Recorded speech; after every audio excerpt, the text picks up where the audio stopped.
Alors, dans cette section, on va essayer de voir comment maintenant on va implémenter l'algorithme qu'on vient d'instaurer. Alors, c'est l'algorithme, on va essayer d'utiliser l'algorithme de vers les vitesses qu'on va implémenter. Et donc, dans cette section, on va voir quelques aspects, on va voir quelques aspects de la mise en œuvre de ce programme. La mise en œuvre de l'algorithme. C'est l'algorithme de vers les vitesses. Alors, le premier aspect qu'on va voir, c'est l'initialisation. Alors, comment on va initialiser? Alors, initialisation.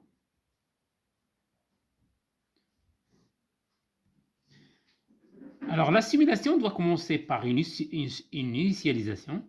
Alors, la simulation de dynamique moléculaire doit commencer par spécifier deux choses. Les positions des n atomes et les vitesses des n atomes.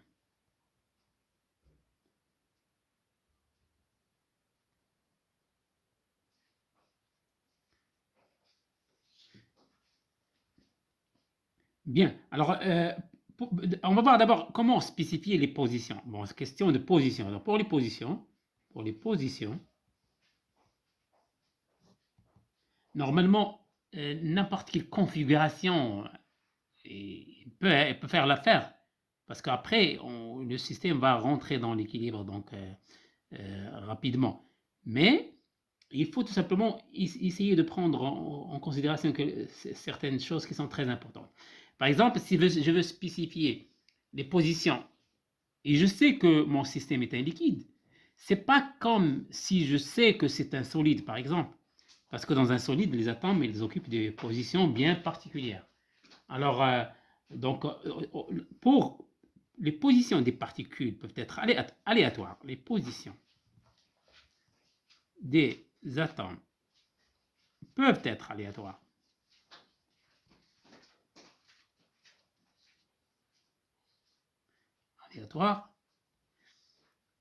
Mais il faut prendre en considération qu'il faut prendre en considération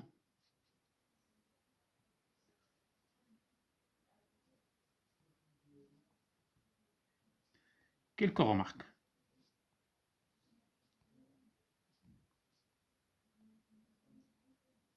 Premièrement, si, dans le cas, par exemple, dans le cas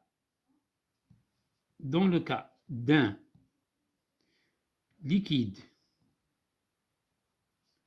ou d'un gaz, d'un liquide ou d'un gaz,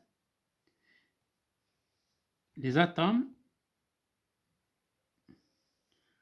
n'occupent pas des positions spécifiques.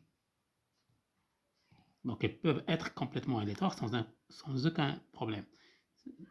Position spécifique. Tandis que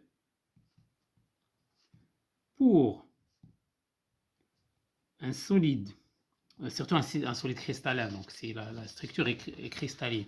Donc, pour un solide, il vaut mieux, je dis bien il vaut mieux parce qu'on peut aussi spécifier des positions aléatoires, mais le système va prendre un peu de temps quand même pour retrouver les positions avec l'énergie minimale. Donc, il vaut mieux mettre les atomes initialement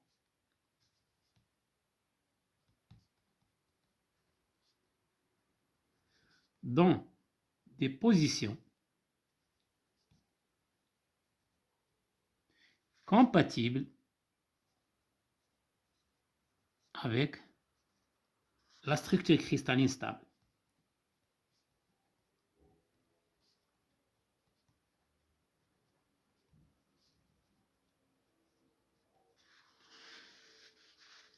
Donc, dans tous les cas,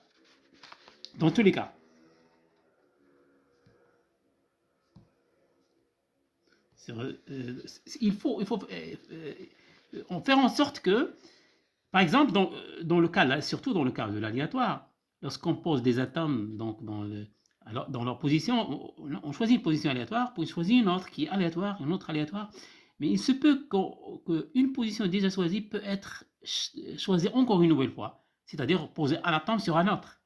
Dans tous les cas, il faut éviter de positionner des atomes sur des positions très voisines. Pourquoi? Parce que ça, c'est dangereux. Si vous avez un atome qui se pose sur... Bon, vous avez un atome là, et puis vous posez un autre qui est là, en positions qui sont très très voisines les unes aux autres. Alors là, la force, il est très très grande. Vous risquez d'avoir une force qui est très grande de répulsion. Dans la deuxième étape, même si le temps est très petit, vous aurez une vitesse qui sera très très grande, donc une variation de vitesse, une vitesse très grande, et l'une des atomes va même sortir du bord de la cellule de dynamique moléculaire. Donc, et ça crée des problèmes de simulation. Donc, c'est très très, faut faire très important à ça. Et donc, ou bien donc le faire de manière catégorique. Donc, parfois on le fait manuellement, donc positionner. Donc, et solution à ça. Manuel. Donc, choisir des positions bien spécifiques manuellement. On peut le faire manuellement. C'est ce qu'on va voir dans le programme. Donc, on va essayer dans l'implémentation du programme, voir programme. Deuxième solution, c'est solution en utilisant un utilitaire. Un utilitaire. Quand je dis utilitaire, c'est déjà un programme qui est prêt, qui vous donne juste les positions initiales des atomes. Vous lui donnez un atome, vous voulez dans la structure que vous voulez, et lui, il va vous positionner les atomes dans des positions qui sont spécifiques pour éviter ce type de problème-là. Par exemple, donc sur Internet, il s'appelle PackMol. Pack to Pack Molecules. Donc, c'est lui qui permet de pacter les molécules. Donc, c'est un programme qui s'appelle PackMol, donc sur Internet. C'est un utilitaire gratuit, donc vous pouvez télécharger ou utiliser directement sur...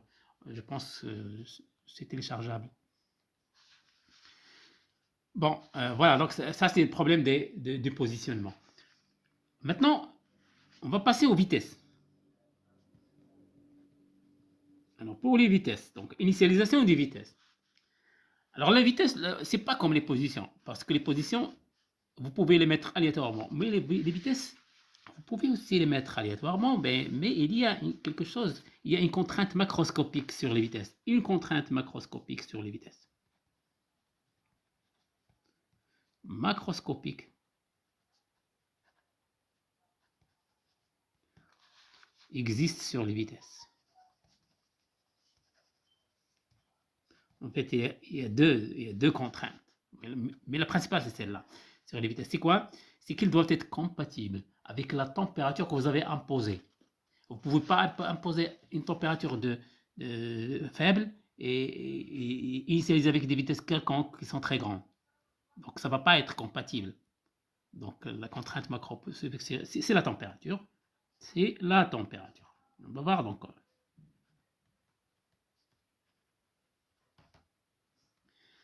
Alors, comment on fait?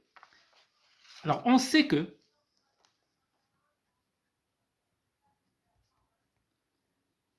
donc vous avez une grandeur macroscopique qui est fixée, que à la température T,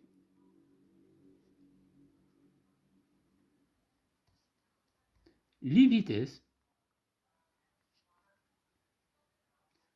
des atomes suivent une distribution qui est la distribution tout simplement de Maxwell-Boltzmann. Suivent une distribution de la distribution de Maxwell ou de Maxwell-Boltzmann. Donc, distribution maxwellienne qui est connue, de Maxwell-Boltzmann,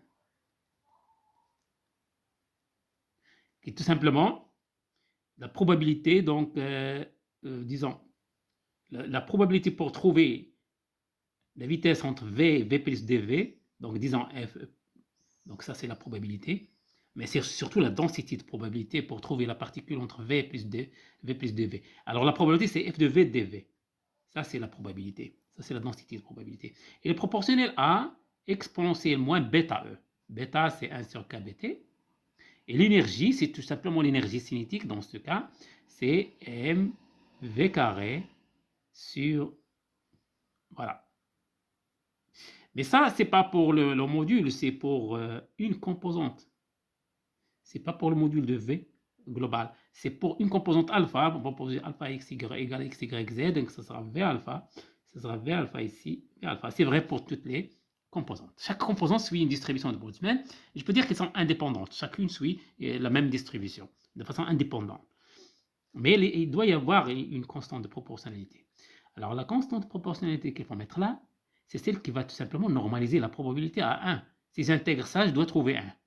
Et donc, c'est l'intégrale de l'exponentielle d'une gaussienne, exponentielle moins a x carré, c'est racine de pi sur a. Et c'est exactement ce qu'on va faire là. Sauf que on va mettre l'inverse, la racine de a sur pi, parce qu'on va diviser par la constante de normalisation. Et là, je vais ouvrir racine de m, donc, sur ce 2kbt avec pi. Donc, 2pi kbt. Voilà. Ça, c'est donc la densité de probabilité.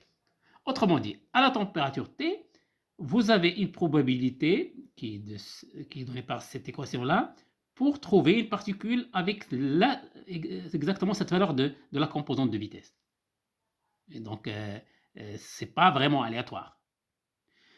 Donc, la solution numéro 1 donc, consiste à... Alors, solution 1.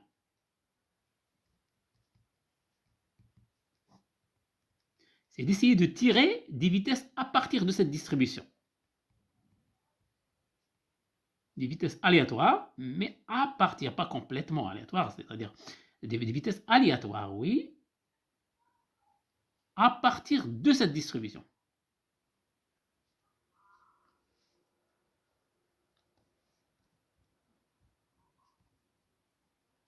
Distribution de Maxwell-Boltzmann pour bien préciser. Alors, ça, c'est l'une des méthodes. La deuxième solution, solution 2, on sait que ça, c'est juste une condition initiale. Et donc, le système, à la fin, il va évoluer vers l'équilibre. Oui, mais il faut le rapprocher le plus possible pour l'équilibre. Si on fait ça, on va directement le choisir à l'équilibre. Donc, il va être compatible avec l'équilibre, directement. Compatible directement avec l'équilibre.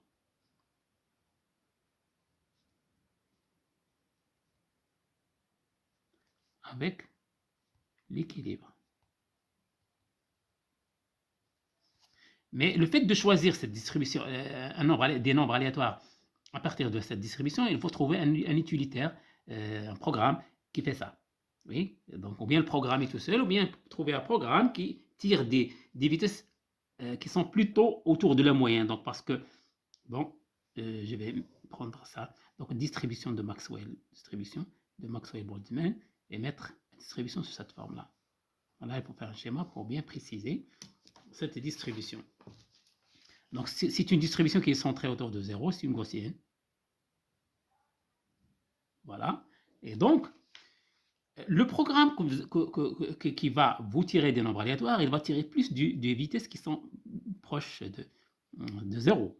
Et puis, des vitesses qui sont, quand on s'éloigne, et donc quand on s'éloigne, ça va, la probabilité de tirer des vitesses qui sont très grandes, elle devient pratiquement nulle. Mais ça dépend aussi de la largeur. Cette largeur est exactement fixée par la température. Oui, cette largeur-là, elle est en fonction de la température. Si la température augmente, vous aurez une largeur qui est très grande. Voilà. Donc, vous savez, si t tend vers 0, vous aurez donc juste la vitesse nulle. Oui, ce qui est normal. Bien, donc on a dit qu'il faut un programme qui permet de tirer ça de manière non uniforme. Vous voyez, la probabilité de tirer ici, ce n'est pas la probabilité de tirer ici. Solution 2, on peut faire un tirage uniforme des vitesses. On peut le faire. Mais quand même, on peut utiliser la contrainte de température d'une autre façon. Oui, on va toujours être contrainte par la température. On va être contraint par la température. Donc là, on va faire un tirage uniforme. Ça veut dire que on tire, on va le faire en 2 étapes. L'étape 1, tirer des vitesses, en fait les composantes, juste les composantes, pour chaque composante. Composante de vitesse V alpha, avec alpha est égal à x, y, z, aléatoirement, de façon uniforme, et uniformément. Quand je dis uniformément, ça veut dire de la même probabilité, c'est pas comme ici. Entre moins 1 et 1. Voilà, vraiment des vitesses qui sont aléatoires. On va tirer des vitesses qui sont aléatoires. Puis, on va essayer de... pourquoi exactement moins 1 1 bon, on peut prendre n'importe quel champ, quelle valeur, mais on prend le moins 1 1 pour être compatible avec le générateur de nombres aléatoires uniforme. Une fois qu'on tire ces vitesses avec une vitesse... Alors maintenant, on peut... vous voyez, on a par exemple, supposons que 2 composantes. On tire aléatoirement une composante ici, Vx, aléatoirement. Supposons que pour Vy, on trouve un Vy qui est là. Alors, on ne va pas utiliser Vz, c'est juste une illustration. Et donc, la vitesse V sera ici. Oui. Mais on ne va pas garantir que ce module de vitesse il va être compatible avec la température voulue. Est-ce que c'est petit, est-ce que c'est grand? Donc, c'est maintenant qu'on va tenir compte de la température. Donc, deuxième étape, on va normaliser ces vitesses qu'on va trouver de toutes les molécules, de façon à avoir la chose suivante. Donc, normaliser les VI. Normaliser, ça veut dire multiplier juste par une constante. Par une constante pour être compatible avec la température. Constante pour être compatible avec la température T. Autrement dit. Maintenant, en moyenne. En moyenne, on a, en moyenne, donc j'explique cette étape-là. Donc en moyenne, j'ai le 1 demi mv alpha au carré, c'est 1 demi kbt. Équipartition. Théorème d'équipartition. Donc une autre façon d'être conforme à la distribution, c'est de mettre ça microscopiquement. Donc chaque vitesse, on va choisir qu'elle est exactement égale à 1 demi kbt. Elle est liée à la température par ça. Et donc, le 1 demi mv carré comme vitesse totale v au carré, ça va être 3 demi kbt. Ce qui implique que le module de la vitesse doit être, donc on va normaliser le module, doit être égal à 3 kbt sur m, d'après ça. Donc on simplifie par 2, donc on remet le m ici. Voilà, ça c'est le module que je dois trouver. Alors que j'ai trouvé un autre module ici. Donc je dois multiplier par cette constante, par une constante, pour retrouver ça. Je dois avoir ça. Autrement dit, donc la transformation à mettre est la suivante.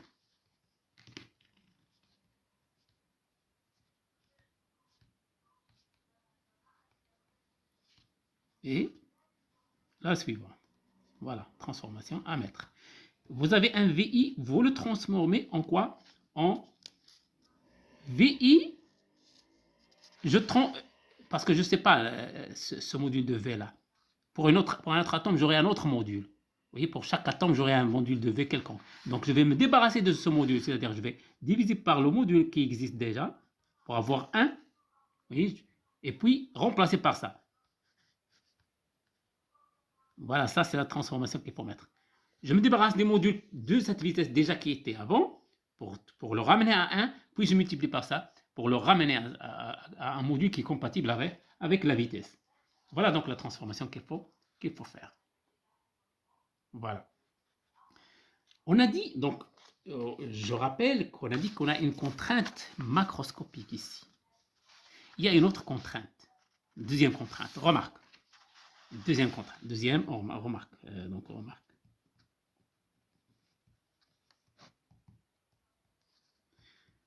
Il y a une deuxième contrainte.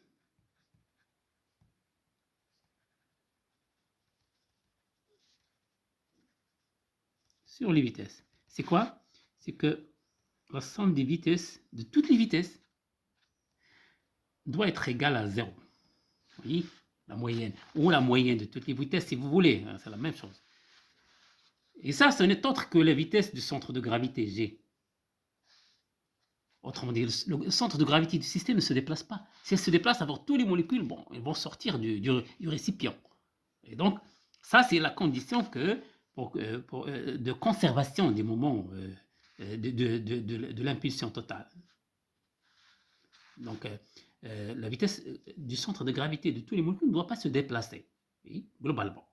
Autrement dit, il doit y avoir autant de molécules qui vont dans ce sens, que de molécules qui vont dans ce sens, que des molécules qui vont dans ce sens et dans ce sens. Donc, globalement, le système, il est à sa place. Donc, ça, c'est une contrainte aussi macroscopique. Oui. Alors, comment implémenter ça?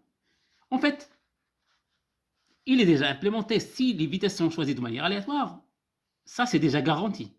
Donc, ça, c'est garanti. Cette équation est garantie, cette contrainte est garantie par le choix aléatoire des vitesses. Puisque c'est aléatoire. Choix aléatoire des vitesses. Donc, j'ai dit que puisque le choix est aléatoire, donc globalement, il y aura des vitesses qui vont dire des attentes qui vont dans ce sens, dans ce sens, dans ce sens, dans ce sens, mais globalement, c'est 0. Mais le problème, c'est que ça, c'est vrai uniquement si vous avez un nombre. Ça, c'est vrai seulement si n tend vers l'infini. Si le nombre de molécules que vous avez, exact, il est infini. Donc, vous couvrez donc toutes les directions possibles, vous aurez une moyenne qui est nulle. Mais si le n n'est pas très grand, autrement dit, nous sommes obligés de travailler dans la simulation avec un nombre qui est restreint. On ne va pas travailler avec un nombre de l'ordre du nombre d'Avogadro. Donc, on va prendre un nombre restreint. Et il n'est pas très grand dans la simulation. Donc, on risque de ne pas avoir cette égalité. Donc, si je fais la somme, je peux trouver quelques valeurs ici, des valeurs qui sont, bon, elles peuvent être petites, mais ce n'est pas exactement nul. Donc, il faut retrancher ça de toute la globalité. Donc, c'est pour ça qu'il faut faire la transformation à mètre. Voilà la solution.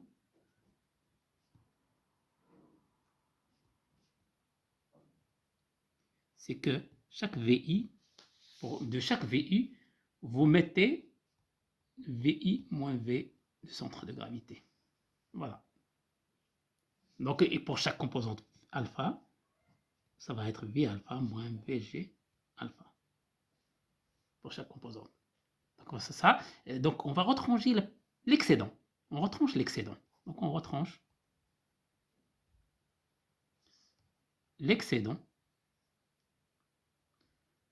dû au nombre limité de molécules qu'on simule. Nombre limité n. Voilà, donc ça c'est pour l'initialisation. Donc